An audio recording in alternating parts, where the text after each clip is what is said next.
G'day guys, and welcome back to another video. We're out here on a beautiful day on Lake Wanaka. It's just after New Year's. It's beautiful summer weather out here, dead flat water. But today we thought we'd do something a little bit different for you and do a bit of a how-to video. So lately we've been getting asked a lot about how we catch more fish than other people seem to. We do have really good success catching some decent sized fish and high quantities of fish at that. So we thought today we'd show you how we do it with our setup, how we've gone about catching fish. It took us a few years to figure this out. We had a look online and it just seemed like every video out there was either not really specific, didn't give us the advice we were after, or it was just poorly produced. So yeah, hopefully today you learned something from it. If you want to follow us on Instagram and see the fish that we're catching, check us out at the Angler's Logbook. But without further ado, we'll show you how we do it.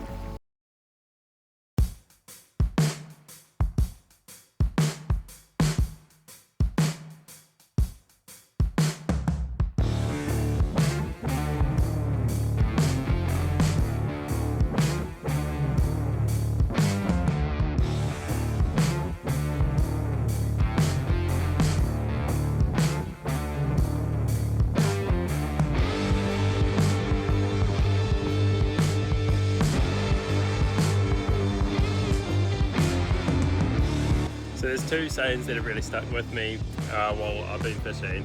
One is that you can't catch fish if your line's not in the water, and the second is that you create your own luck when you're fishing.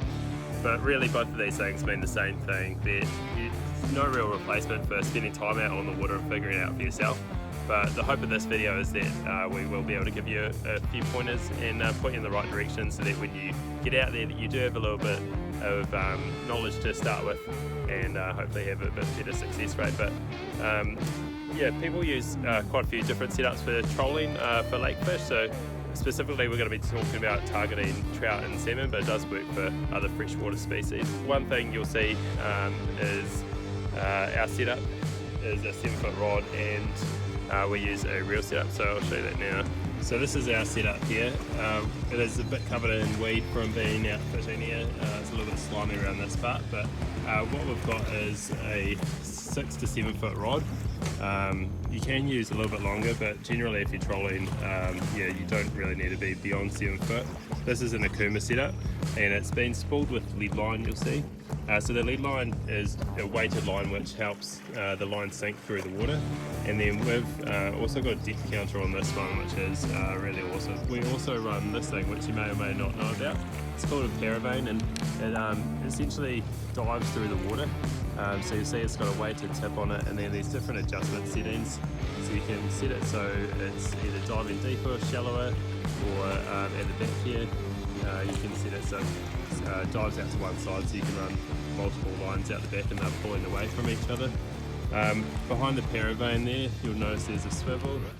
So from there we have a 2 metre leader, and that's just out of somewhere between 6 and 8 pound trace. And then you can use whatever lure you like. The real common ones that we use are these Tasmanian devils. Pink colour has an awesome success rate. We're always hooking up to fish, and we'll show you a couple of other options you can use as well. Other than Tasmanian devils, there's setups like your Toby spinners.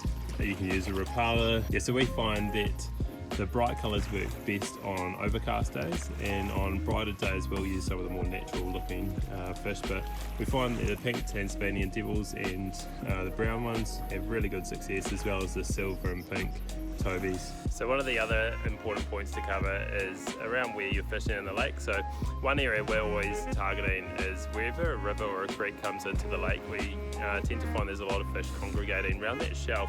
So where the river's washing out gravel, there'll typically be a ledge just in behind that, and then it drops down to deep water. And we find that there's a lot of fish hanging out there. So we fish just on the edge of that deep water. You'll get a lot of bait fish and food coming down out of the river, and the fish just congregate there. So definitely target around there. But otherwise, just anywhere where there's a change in depth in the water column. So you might have something that's 3, 4, 5 metres deep, dropping away to something like 20, 25 metres, and there's always a lot of bait fish running along there, and so there's a lot of trout and salmon also you'll be swimming along there feeding. So definitely fish those areas. In terms of boat speed, you want to be fishing between 3 and 5 knots. We find this is like the perfect range, and I personally have a theory that the faster you're going, the bigger the fish you catch. Only the big ones can swim fast enough to keep up with your lure. I'm sure that's not correct, but I tend to be in that higher range, and find we do get quite large fish when we're fishing that speed. You can either fish with an auxiliary motor, so something between like 5 and 10 horsepower, just to keep that speed down low, and a nice quiet running motor. Otherwise you can fish with your main motor, and we do this sometimes as well, just out of laziness, but as long as you're just idling forward in gear, generally that will be perfect to hook up to something.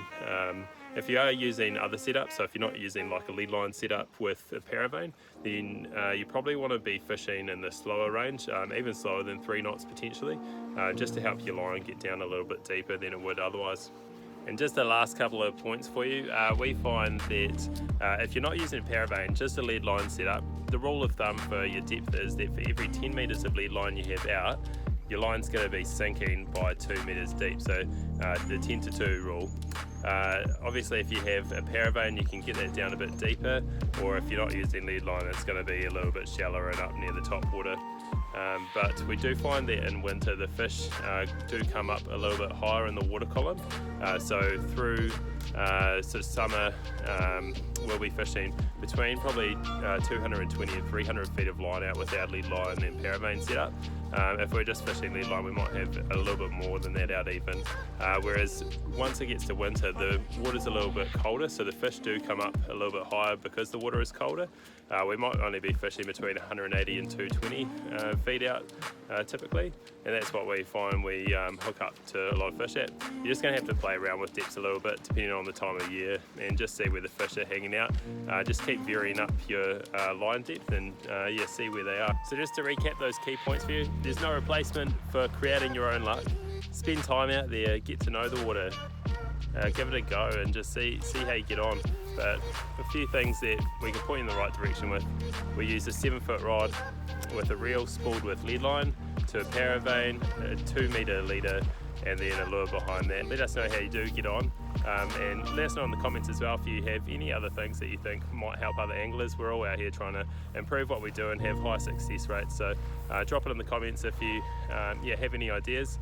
Otherwise we're going to have another video for anglers specifically, so this will be catered for novice anglers, but hopefully anyone of any level is really going to get something out of it. But we're just hoping that could point people in the right direction if they're just new to it, and know how to land the fish, so once you're hooked up, right through to get it in the net, and then also taking it home and preparing it. So we'll link that video in the description below, so go and check that one out as well. But thanks for watching, and we'll see you next time.